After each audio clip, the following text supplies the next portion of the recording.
Good afternoon and welcome. Children's Hospital New Orleans would like to welcome all families to today's town hall meeting. Our topic today will address families readjusting to virtual learning. We are joined today by two wonderful presenters, Dr. Rebecca Wallace, a pediatric psychologist, and Patrice Wright, our Parenting Center manager.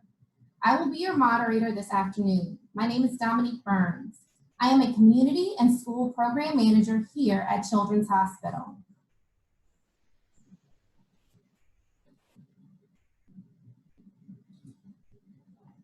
Our first presenter, Patrice Wright, is the administrative manager at the Parenting Center. She began her career in education as a kindergarten teacher.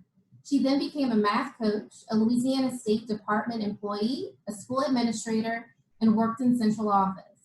Throughout her 22 years in education, she thoroughly enjoyed providing professional development and coaching to teachers.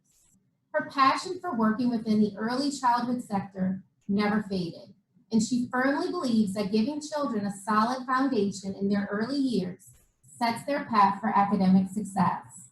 She received an undergraduate degree in early childhood education and a master's degree in educational administration from the University of New Orleans. She is a Louisiana Pathways trainer and a toddler class observer. A mother of one teenage daughter, Patrice teaches school readiness classes for parents of teens, and facilitates training sessions for teachers. Our next presenter is Dr. Rebecca Wallace. She's a pediatric psychologist at the Children's Hospital in New Orleans, Louisiana, and our Behavioral Health Center. Dr. Wallace earned her doctorate from Nova Southeastern University and completed a residency at Broward Health Medical Center and a fellowship at the University of Arkansas Medical Sciences Center. Dr. Wallace chose to practice psychology because she loves helping children and families identify their strengths and ability to overcome their life's obstacles. Her little something extra is that she's a child at heart and is passionate about what she does. I will re-enter the town hall later to read through any questions that arise in our chat box. You can find the chat box icon at the bottom of your screen. Please feel free to submit questions throughout today's presentation. We will try to answer the most pressing questions that arise. If your question is not answered during the town hall, we will post questions and answers online to our website. That is www.chinola.org. This feedback will also be shared with all school families and partners. I would like to now turn over our webinar to Dr. Rebecca Wallace. Thank you, Dominic, and welcome everybody to our webinar today. So the topics we will be covering are screen time, how online learning affects the screen limits we've heard so much about, how to recognize when your child has had too much screen time and what to do about it, and techniques that improve that screen time balance and coping.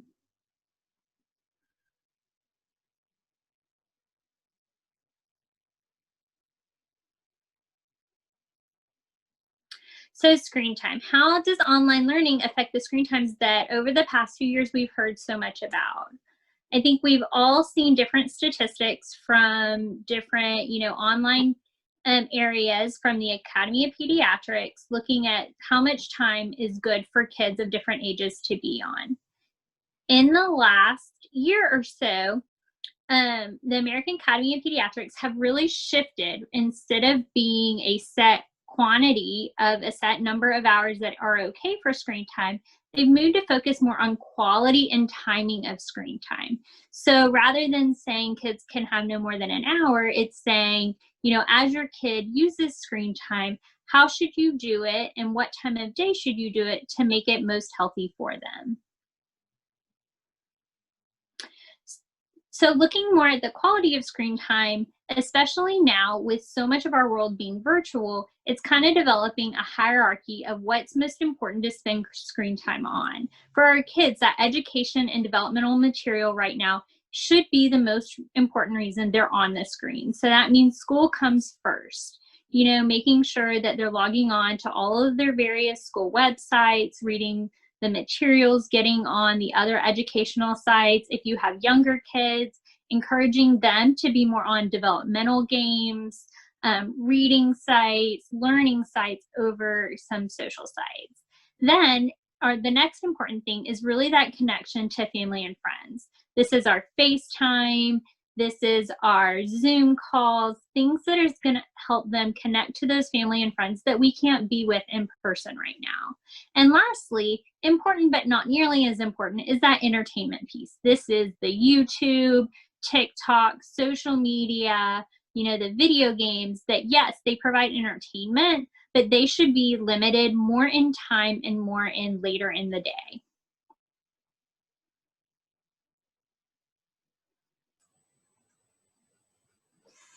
When thinking about the levels of importance, you also kind of want to consider a schedule. And here is an example of a schedule that can be used, whether you have a child that is pre-K kindergarten ready or one that may be middle or high school. So based on the level of importance, as Dr. Wallace mentioned, I just broke it down using a Monday through Friday schedule. And at the top, you see educational material, and that would be the time if they are Monday, Wednesday, Friday on a schedule from 9 to 12, and Tuesday, Thursday on a schedule from 12 to 3. The next two pieces, the connection with family and friends and entertainment pieces, are kind of built into the schedule where the educational material is not.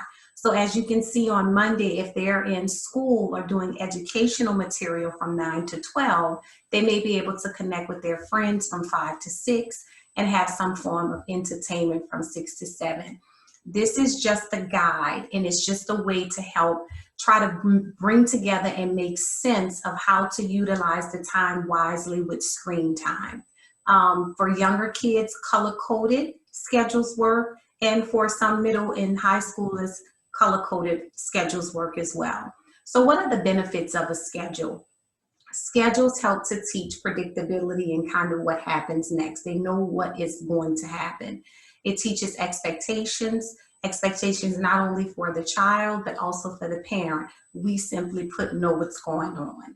And it creates a sense, or a schedule creates a sense of comfort and stability, which young children need. They need those routines. That's why doing things the same way over and over again is helpful, because they feel comfortable and they feel stable. Keep in mind that all kids may not need a schedule, but there should be a way to monitor by use of a timer, or if you are a little tech savvy, or you can reach out to your cable provider and say, if I wanted to cut off my router at a particular time at night, how do I do that? And I know that my cable provider that I use walked me through that process. So that's one way you can monitor. But you need to monitor the amount of time related to the above activities. And as kids start to get older, you can kind of give a little bit flexibility, but this may be exactly what the younger kids need to help them make sense of how much time they should spend.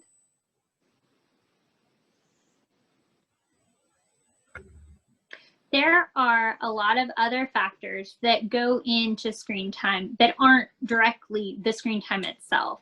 So it's looking at making sure that you're looking at your child's sleep. Now, all of us, kids, teens, no matter who you are, but especially the younger generations, they really do need 8 to 10 hours of uninterrupted sleep at night. I don't care how much your 16-year-old argues they can survive on less, they really need that 8 to 10 to be their full functioning self.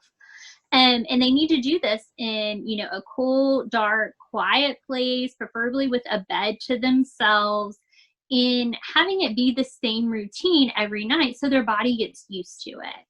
The other thing that's really important, that's really hard right now for a lot of our kids, is making sure they're getting that physical activity, that rather than just sitting in front of a screen all day and every day, that they're getting moving, that their body is getting up, walking around, going outside, walking around the house. They should move for every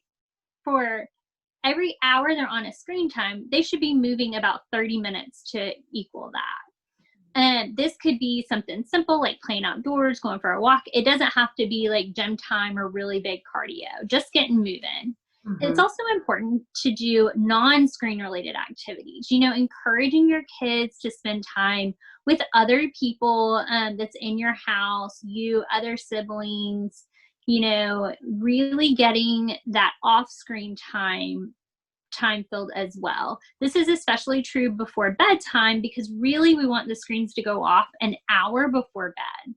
Mhm.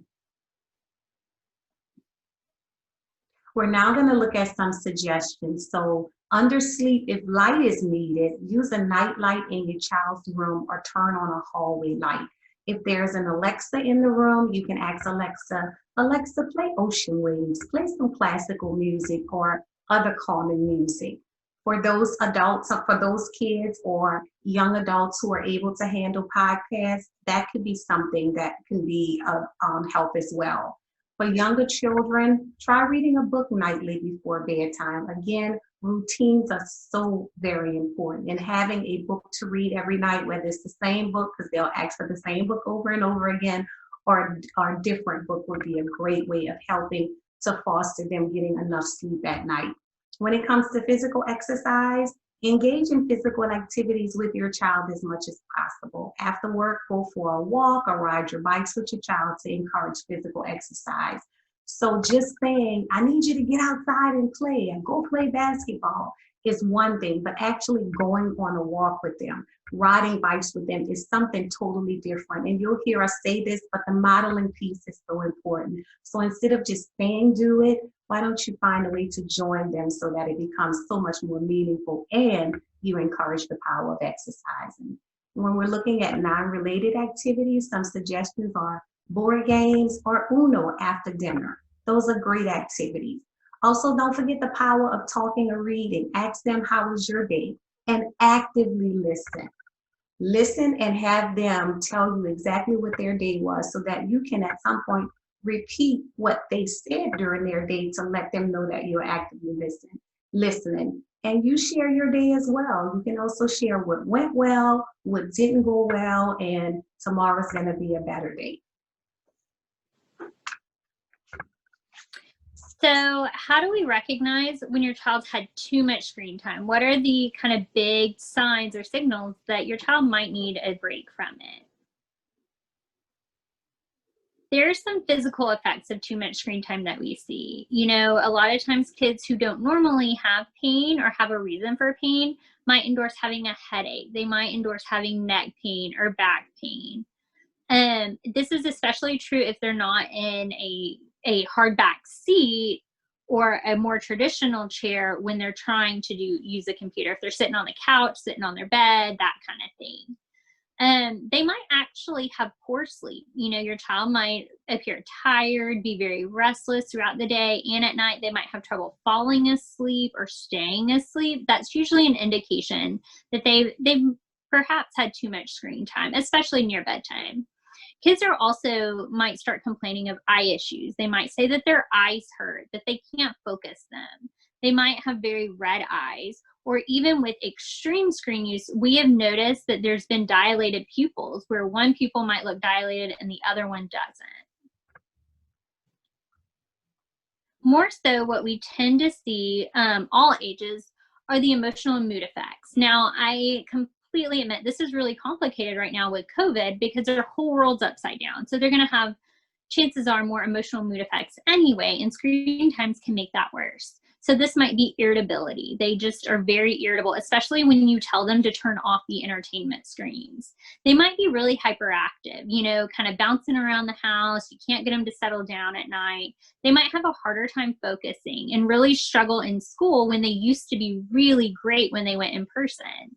They might appear disorganized, kind of all over the place. They can't find that assignment. They don't know which media to turn it into. They might be more anxious. Sometimes they even come off more sad and tearful. You know, your children might just appear more stressed out, or they might come to you and actually say, hey, I'm stressed out. And I know we might think it's funny or cute when a 5-year-old is saying, oh, I'm stressed, and think they're just copying adults, but we still need to take it serious. Or your child might flat out refuse to either do their screen time homework or do anything at all. They might just kind of get a negative attitude and refuse everything. Mm-hmm. So as a parent, how should you approach it when you're looking at all of these different moods and emotions that Dr. Wallace mentioned? Help your child make sense of the mood or emotion by doing what? Naming it. it looks like you're having a hard time focusing. And if there's something specific that you're able to see, which is the reason why you said looks like you're having a hard time focusing, actually pinpoint what those behaviors are that you see that's tied to the reason you said it looks like you're having a hard time focusing. Provide suggestions on how to address the mood or emotion. If you see them sad, I'm sorry you're sad because it's time to give your eyes a break from the screen. Would you like to share a bowl of ice cream with me? Actually replacing what you've taken away with something more positive and making sure that the child understands it's the behavior or it's you removing the device from them and not necessarily the child or something the child has done. For those who refuse or for refusal, be prepared to impose a related consequence. And always remember to avoid extreme consequences that don't align with minor behavior disruptions. So when I say related consequence, if it's a cell phone, if you are, they're not following directions or refuse to give up the phone, you may say something like, since you're refusing to give up your device, time will be taken away from you using it tomorrow. That's a related consequence, and it's very, very relevant to what's happening at that moment. Not saying something like, I'm going to take your phone and you won't get it back for the rest of your life, or you won't get it back for the next 2 months. Making sure that it's within reason and that it is a minor behavior disruption, but the consequence is not so extreme. Be willing to support your child through this transition and realize that this is going to be challenging initially, not only for the child, but for us as parents as well, especially if it's new and they're used to having as much time as they want. And here comes mom and dad with their rules, trying to tell me I cannot have my device that I've had for weeks and months now. What? But with consistency, it gets better. So that's just my words of encouragement. It may be tough, parents and kids, but the more you do it, the more you have that open dialogue about the why of what you're doing, it will become a lot better.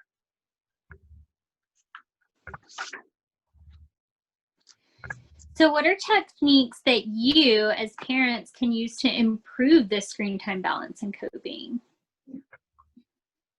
Remember, we are role models as parents, so kids are likely to copy what they see us do. So parents should practice some healthy screen habits by mixing the screen time with non-screen activities, making sure that you can see a little variety in your day. Screen in hand, screen not in hand, whatever that device is. Not using the screen prior to bed. Our kids are watching even though we don't think they are. They're always watching.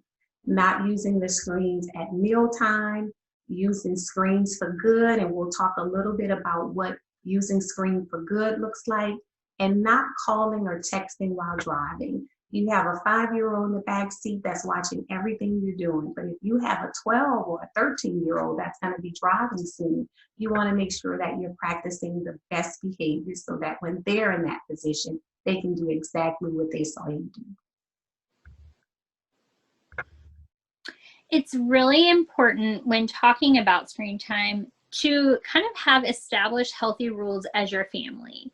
It helps to kind of develop these rules, sit down, develop them as a family so everyone has some skin in the game and they all agree to it, knowing that they might not like one rule, but then they got to choose a rule that you're not necessarily a big fan of. And having these rules written out or posted on a very common area in the house, like the refrigerator, is great because it reminds them, especially when they're new and we're learning them, to use them. So it's important that these rules include times when screens will not be used in the house. Like we keep saying, the prior to bedtime, that's a pretty big one. At meal times, really using that time to connect and talk to each other. Having the set time limits per screen session. So rather than, handing them their Nintendo Switch for 4 hours, they can play 30 minutes here and then they need to go do something else. And they can play 30 minutes later to where it's spaced out throughout the day. It's really important that there's no entertainment screens during the schoolwork time. This means, phones, tablet, video game devices, televisions, anything that is a screen that's going to compete with the computer screen your child's learning on really needs to be out of their room, out of their reach. And if you as a parent are in a different room, it needs to stay with you, because kids like to be really sneaky and say they're not using it and they're using it. So really trying to take away that temptation for them so it avoids distraction. You know, if you are in another room, it is important periodically throughout the day to walk by to just make sure they're on the right computer screen and they're not on whatever video game website. Again, kids try and be sneaky. Make sure if you don't have a space in your house that doesn't have a TV, make sure that the TV and the video games are off, not on in the background, nothing that's going to take their attention away from that educational material. The great thing about all of these screens is they are great incentives for kids. A lot of times they're more motivated to get screen time than money. You know, you can have kids earn the free time that they're going to spend on these devices by doing their schoolwork first. You know, if they sit down and focus and do schoolwork from 8 to 3, maybe from 3 to 4, 3 to 5, they can have some of their screen time. Or for every, you know, assignment they complete, they get 15 minutes of screen time. This is a great thing that you can also do for chores. So like mama needs the dishwasher undone, you get 20 minutes of screen time if you unload the dishwasher. You can really use the screens to your advantage. In terms of some resources for establishing healthy rules as a family, we've listed some websites that you can possibly go to. The first one is FOSSI, a Family Online Safety Institute. And when you visit this website, there's a section for parents.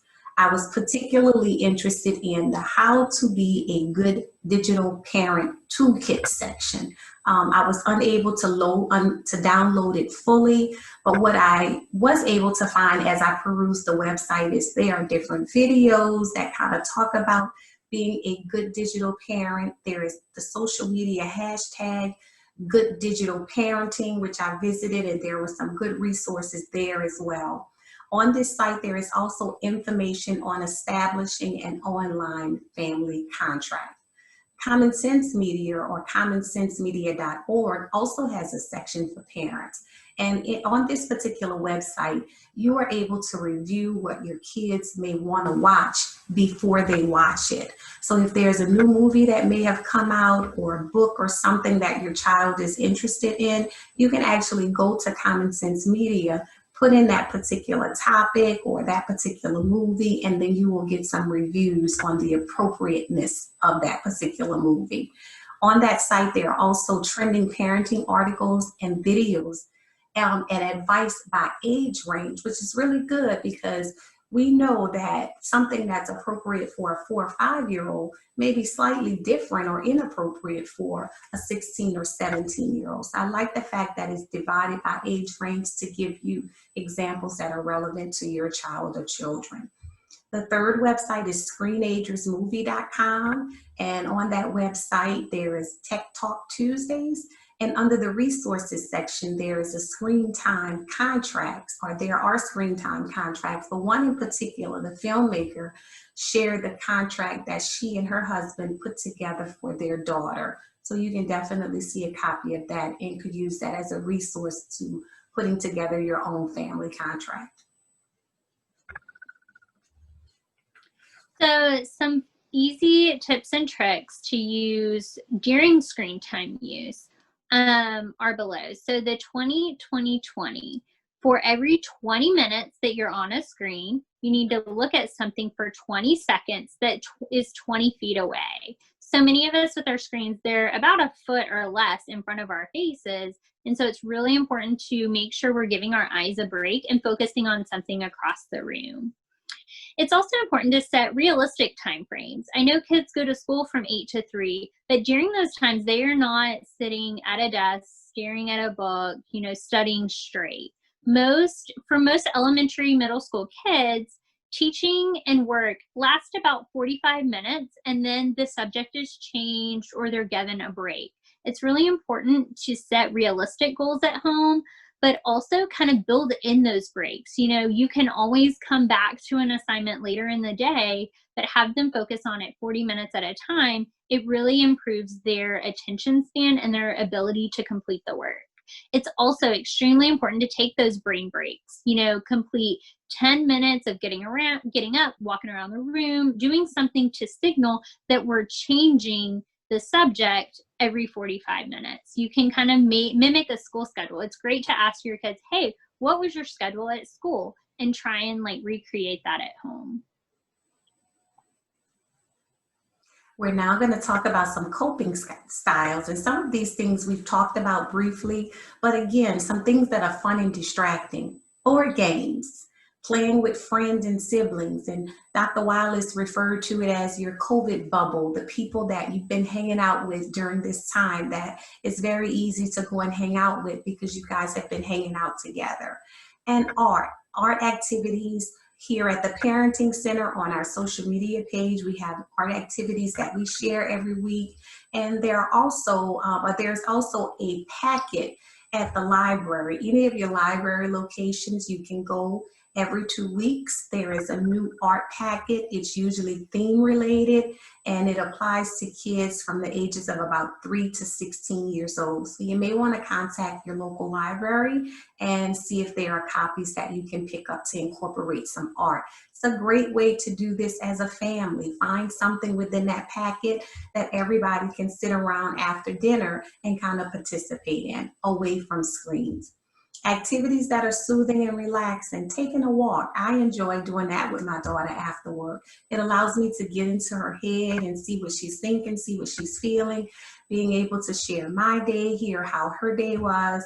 And I think since COVID and since she's been doing virtual learning, I can honestly say that we have a better connection now. Our communication is better. She's a lot more communicative, and I know that it has to do with being able to walk in the afternoons.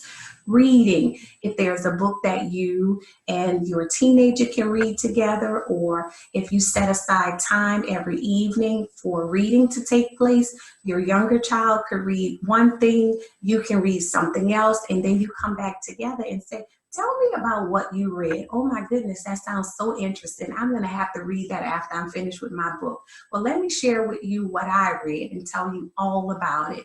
So again, being able to take two different books, but then come together and have a discussion about it. That's also a way to find out, is my child comprehending as she's reading things? Can she summarize? I know it's not about teaching in that moment, but it definitely gives you an insight on how well they're able to comprehend.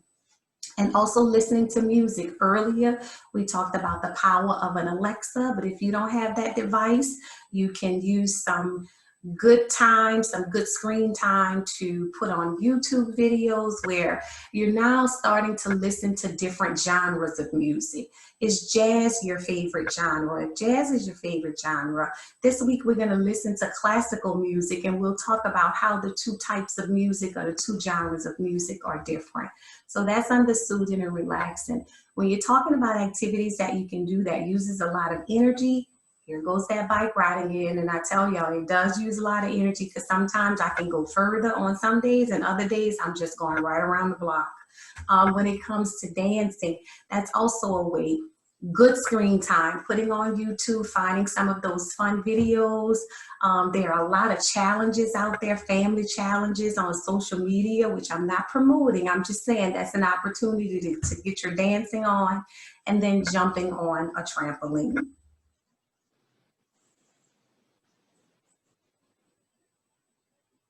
So another great coping strategy that's easy to do is called mindfulness. So that's using your body to kind of take a break, calm yourself. And one of my favorite mindful techniques is called sensory grounding, or I like to call it I Spy. It's using your different senses to kind of calm yourself and kind of ground yourself in the moment. This works great when you're having a hard time focusing, you're feeling really anxious, or you're really upset. So you start with your eyes, you look around the room, what are 5 things that you see? You use your skin, what are 4 things that you feel? Your ears, what do you hear? What do you hear inside the house? What do you hear outside the house?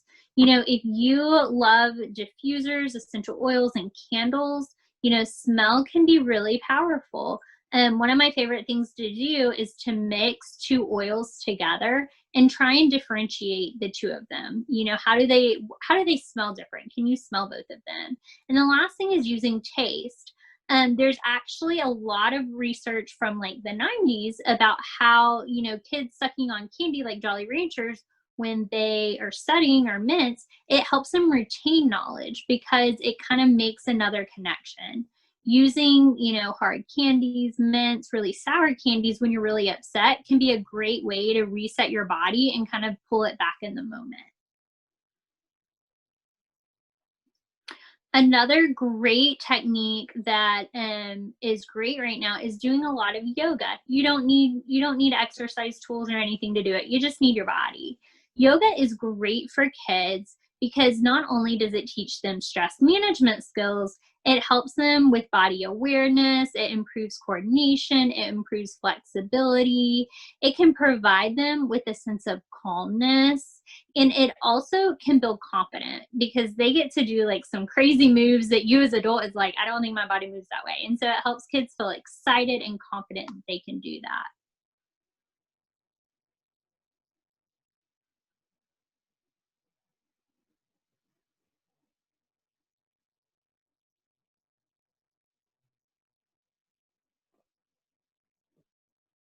So here are some great websites that, in addition to what Patrice mentioned earlier, you can get more information about not only what we talked about today, but other ways to help your kid. You know, you can always go to Children's Hospital New Orleans website. We try to keep it updated with new information, new blogs that can help support you. Kidshealth.org is a great site for any information. They even have a teen section specifically for teens. Healthychildren.org also talks a lot about how to help kids coping with stress, coping with illness, kind of COVID anxiety. They have a lot of stuff. As Patrice mentioned earlier, Fossey.org, Common Sense Media, Screenagers Movies, you know, those are great resources to kind of get information that is from resources that actually know what they're talking about.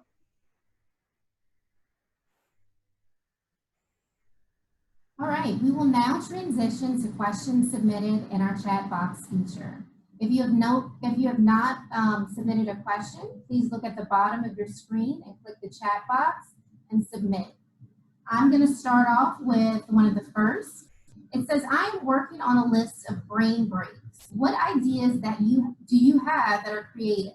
I've used GoNoodle in the past, but any other websites that could be used, please suggest for us.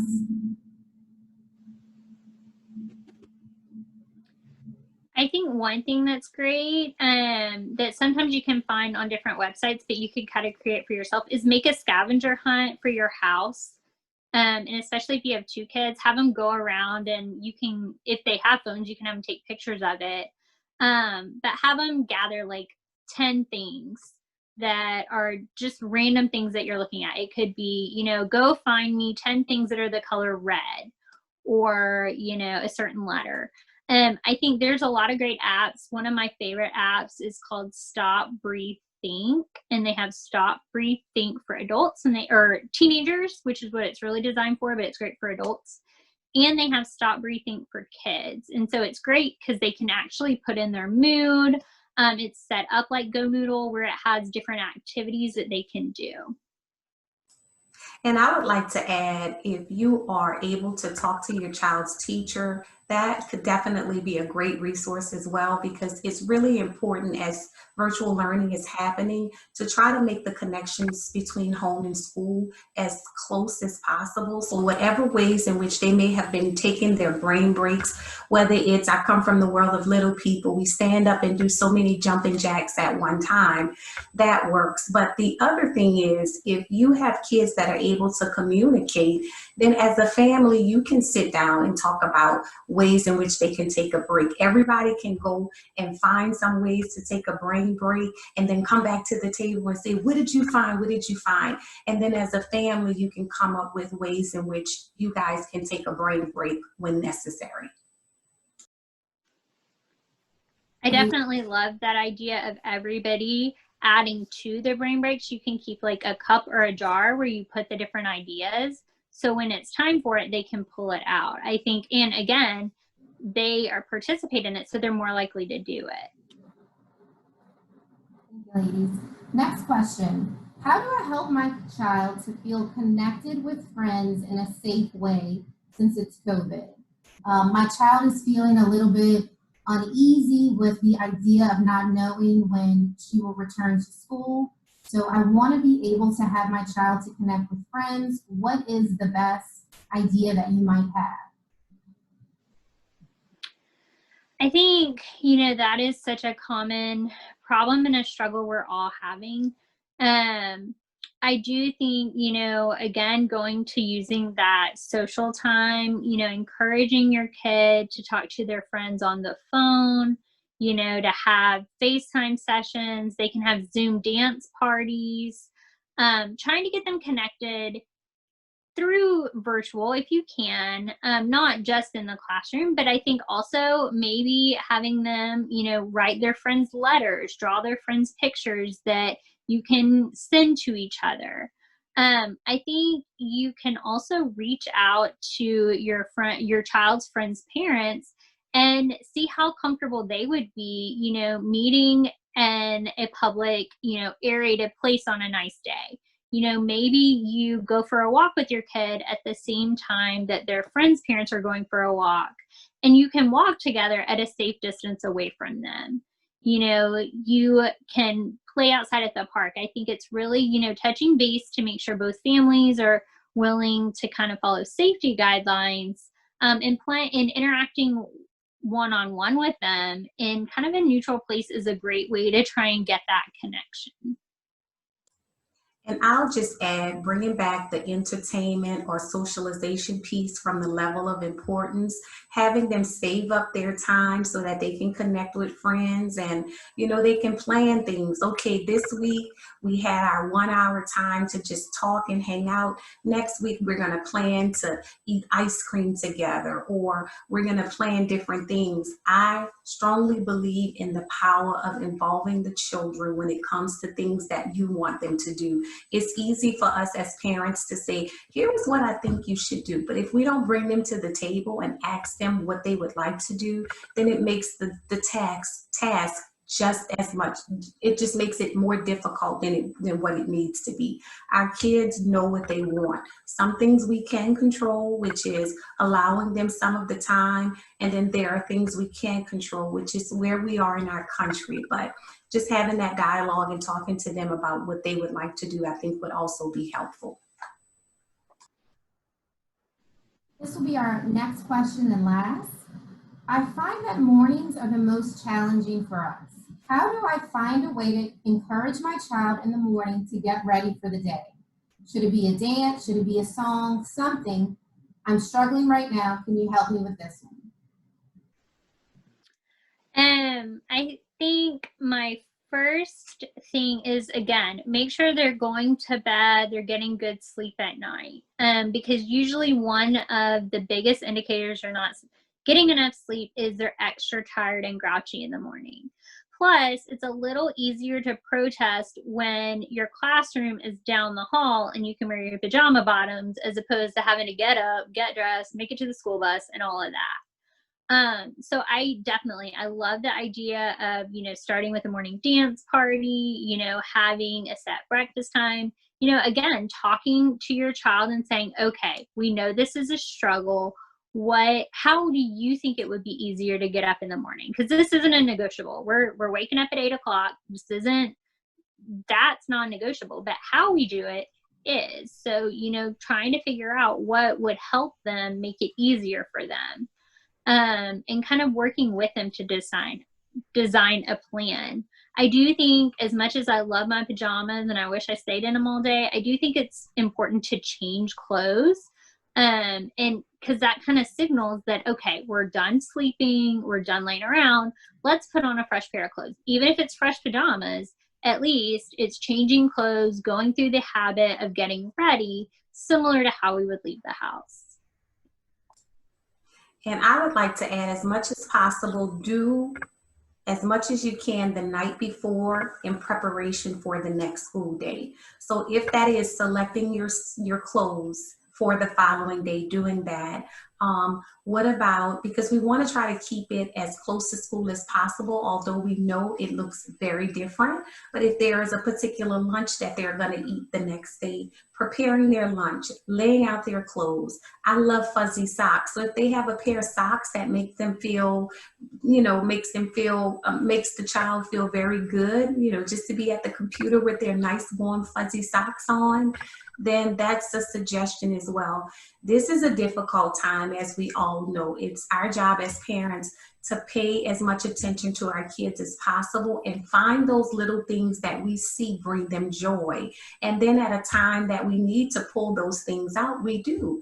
Hey, I know it's tough getting up in the morning, but I put your warm fuzzy socks in the dryer this morning and they are extra warm. Let me go get them for you. So just finding ways to connect with them in the morning in a way that makes it easier to transition from you're no longer sleeping till it's it's time for you to get ready for school.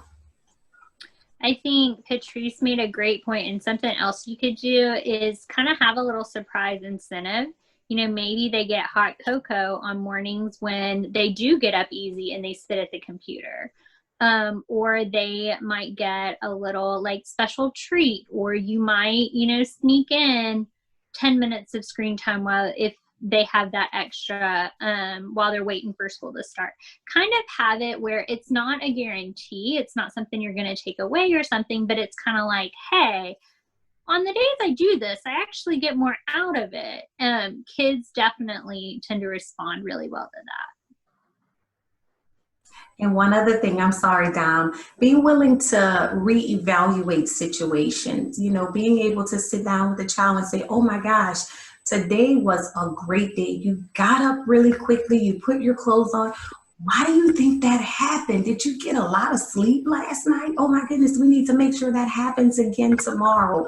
But again, I believe in the power of communicating. And sometimes our kids have the answers and we're trying to figure it all out ourselves. And all we have to do is ask. Why was it so easy for you to get up this morning versus yesterday morning?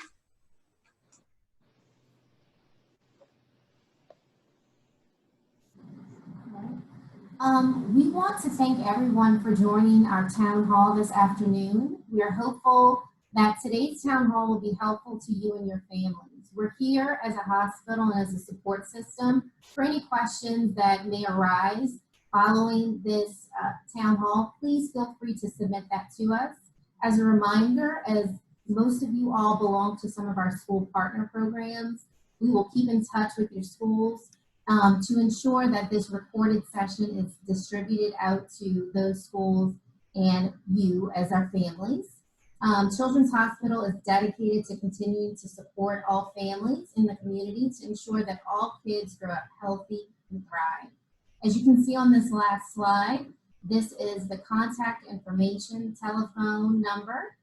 We will also make sure to share with our school partners and families email addresses that could come in very helpful to send in additional feedback and questions. Ladies, any more feedback you'd like to offer? No, thank you all for joining us. We hope you found it helpful, and definitely reach out to us if you have any questions. Thanks, everyone.